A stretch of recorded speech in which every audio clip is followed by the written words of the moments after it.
This is another story that happened on my rural country road. About 6 months ago, I'm a single mom of a 3-year-old little girl. I'm so blessed that I have the most amazing parents who live about 20 minutes away from me, who keep her when I need them to. I live in the city next to their rural area, and you have to go down a curvy, wooded rural road to get to their house out in the country. My little girl had spent the night with them the night before, and I headed out to their house the next day around lunchtime to eat with them and bring her back to our house.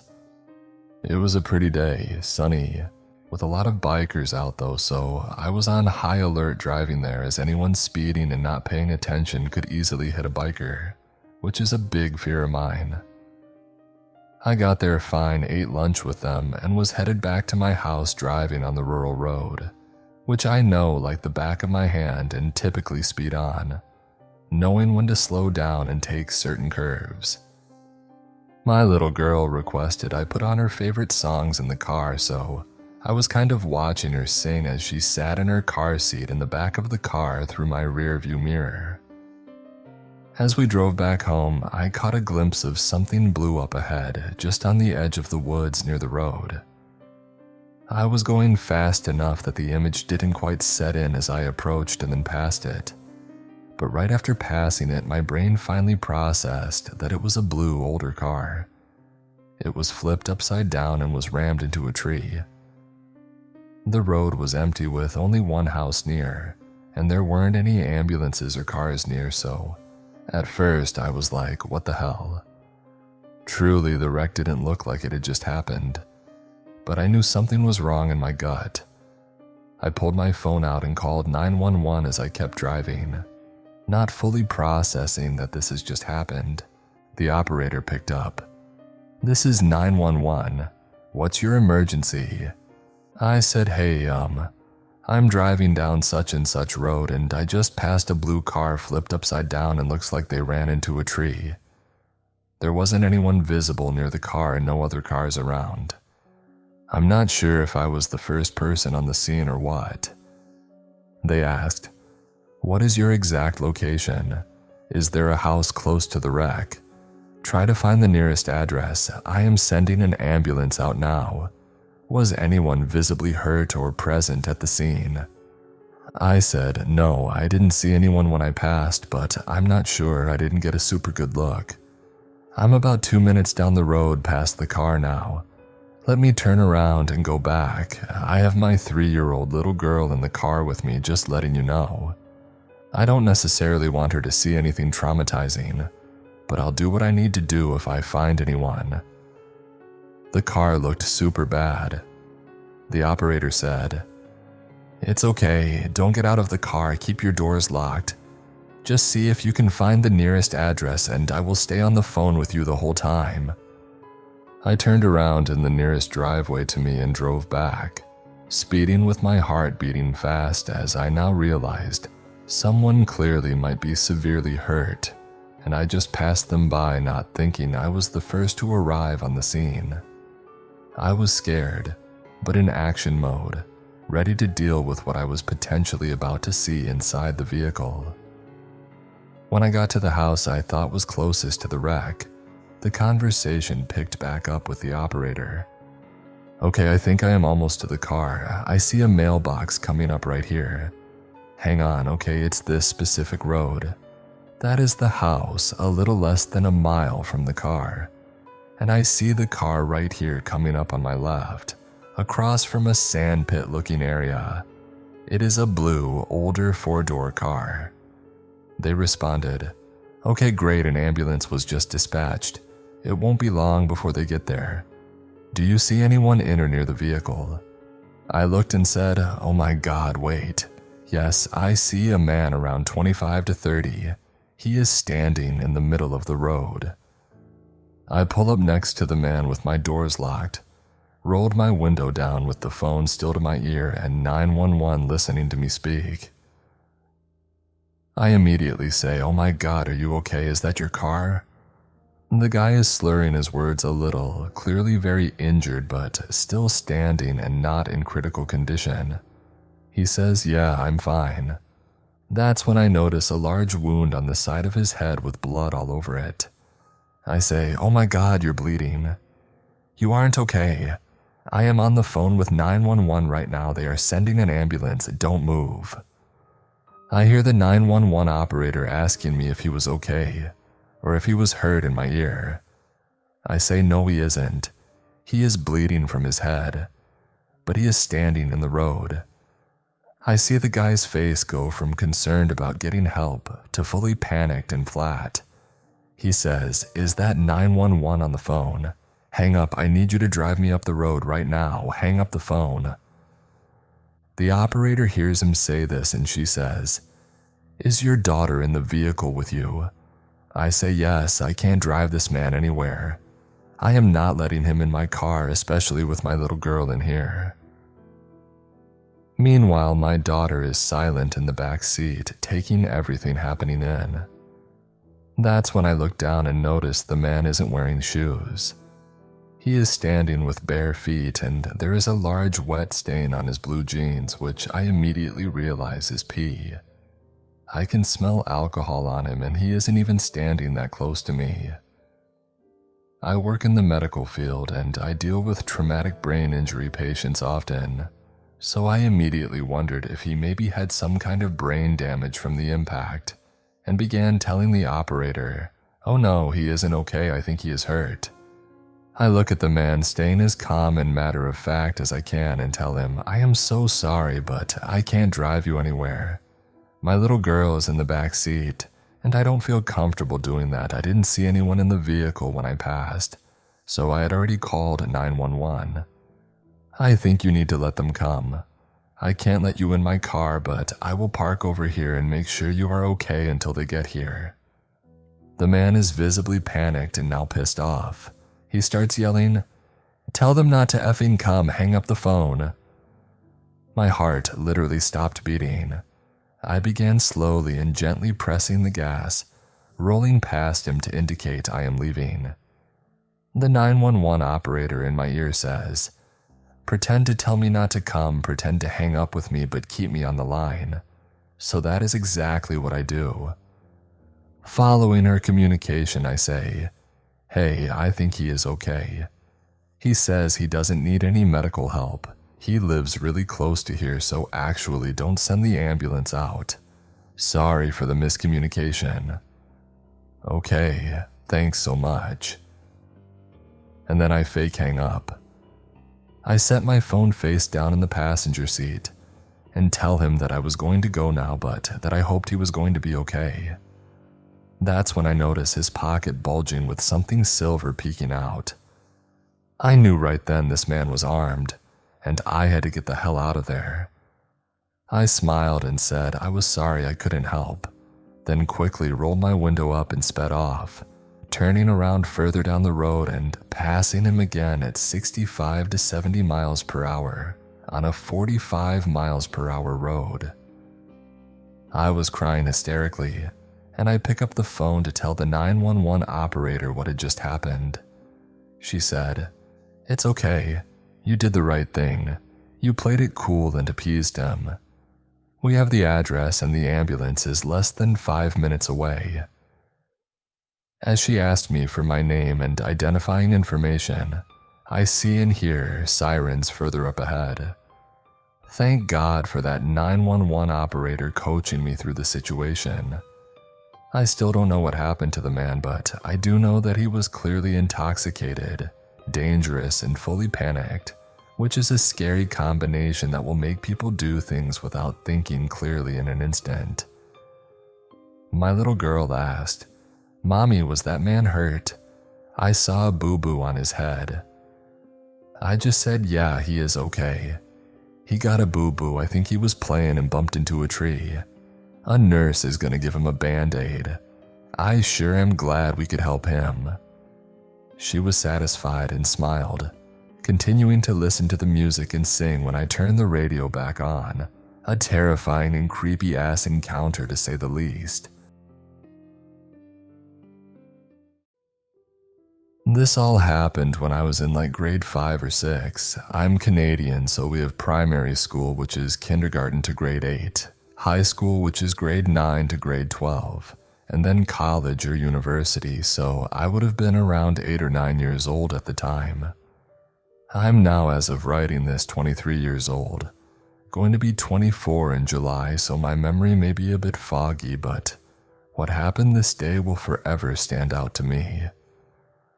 Myself and my sister, who was 2 years younger than me, let's call her Paya, went to a little French immersion school growing up. At the time, we were not living close to it, so we had to take a school bus. The bus stop, where we would be picked up in the morning and dropped off in the afternoon, was about a block or so away from the apartment buildings we lived in. My sister and I would get up at 7 a.m. and catch the bus at 7:30 a.m. to get to school at 8 a.m. There was another family that also caught the bus at our stop with some younger children, so we were never fully alone, but my sister and I made the walk there and home without any adult because my mother worked nights and my sister and I thought we were old enough to walk the short distance alone. This is important later. This all happened during late spring, I think around April or May, when the weather was getting consistently hotter during the day, upwards of 20 degrees Celsius. Again, important for later.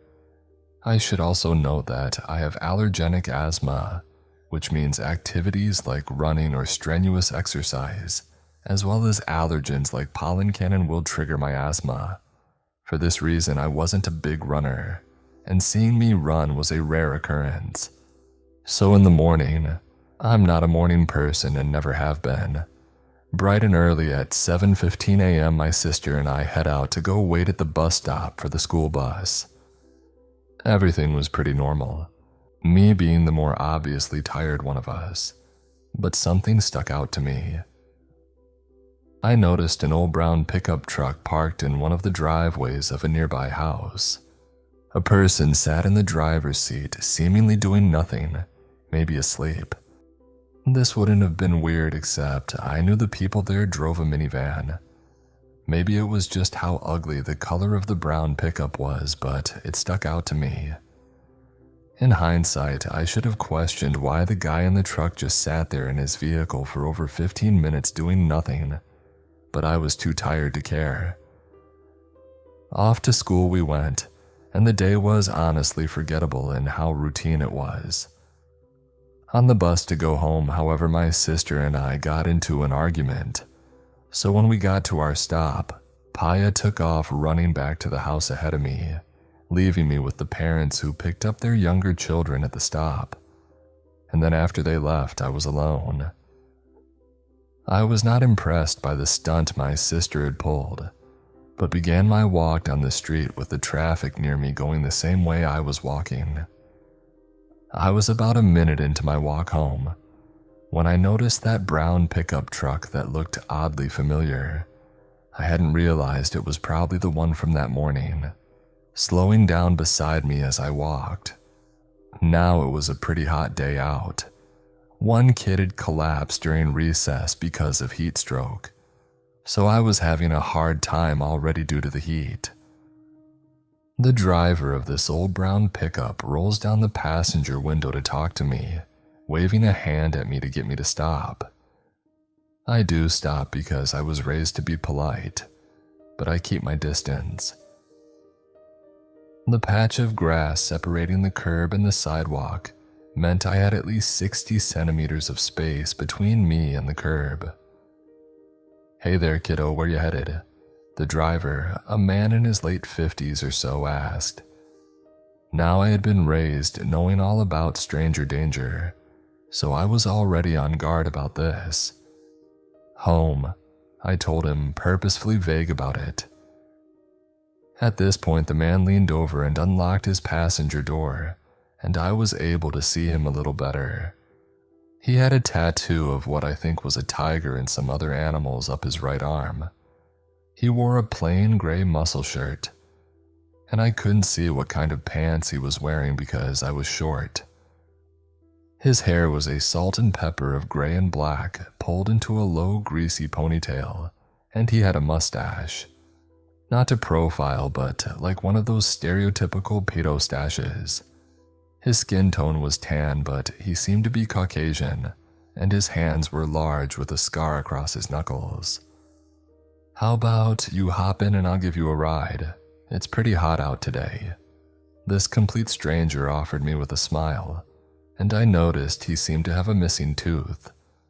I, of course, smiled back to not be rude and simply said a polite, "No thank you, sir," and started walking again.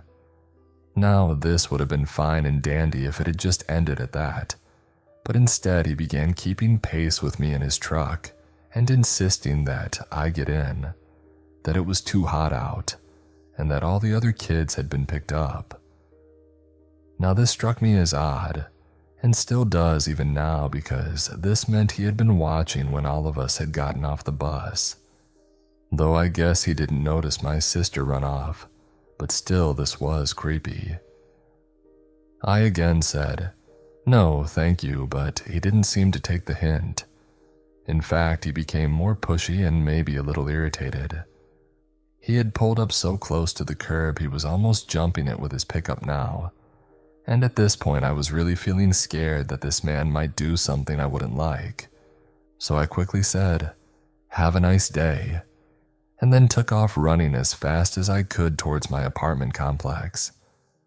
I vaguely heard him shout something at me, but I just kept running, cutting over the grassy hill with a few trees on it, instead of staying on the sidewalk. I saw that someone had just left the underground parking area that connected two of the buildings and ran in just before the big door that let cars out closed. I didn't stop running until I made it up to the 8th floor, got into my house and slammed and locked the door. At this point I was in a full-blown asthma attack as well as crying in fear. I collapsed against the door hyperventilating and sobbing, and my sister was now freaking out at how I just burst in like that. But I couldn't get out what I was trying to say as I could barely breathe. Eventually I was able to calm down, and my mother came home from what she had been doing, and I was able to explain what had happened.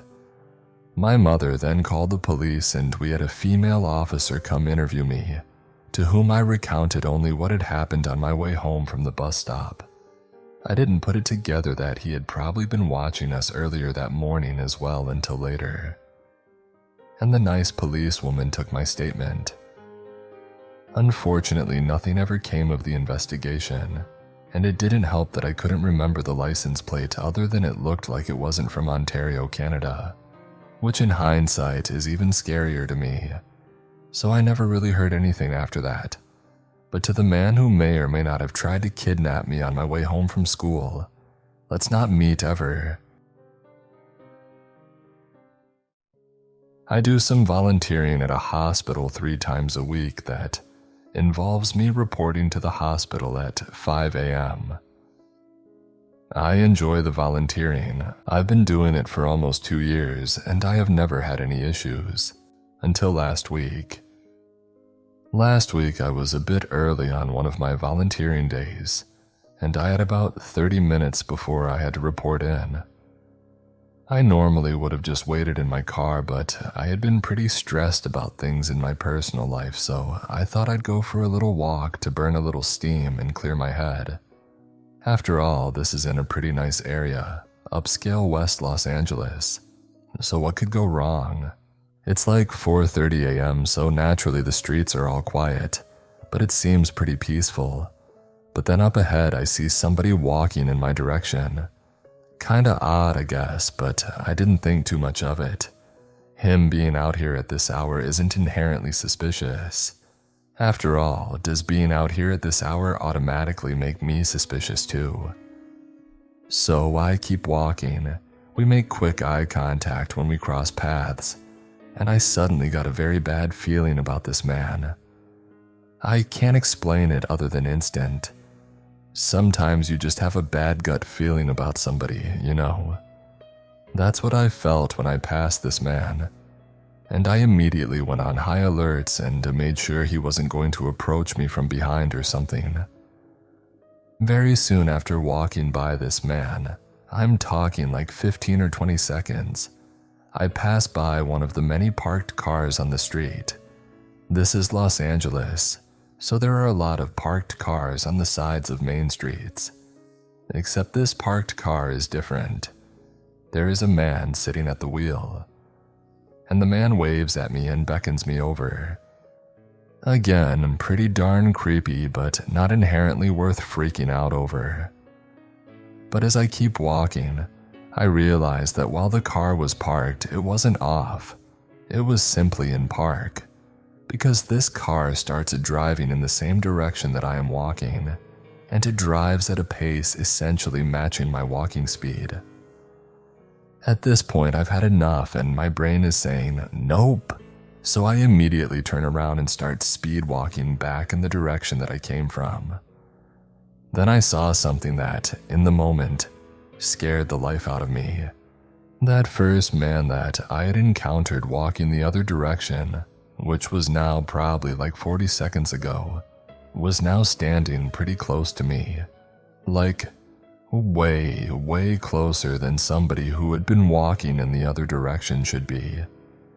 And then he makes eye contact with me, and then he starts walking in my direction. I'm incredibly suspicious and more than a bit nervous at this point, so because it is pretty dark out, I decide to play a hunch.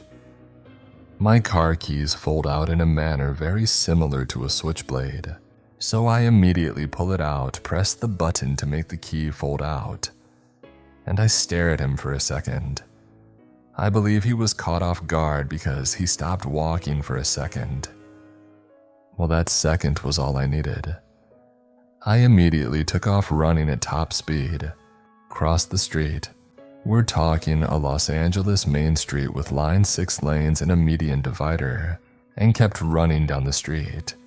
I'm no Olympian, but I was on the cross-country team at a D2 college, and I still run multiple times a week, so I'm pretty confident that I can outrun the average person I run into by a comfortable margin. Still, I didn't take any chances and ran all the way back to the hospital. So what do you guys think? I'm not crazy, right? I'm not necessarily saying that I was going to be the next prominent murder victim or kidnapping victim, but there was definitely something going on here, right?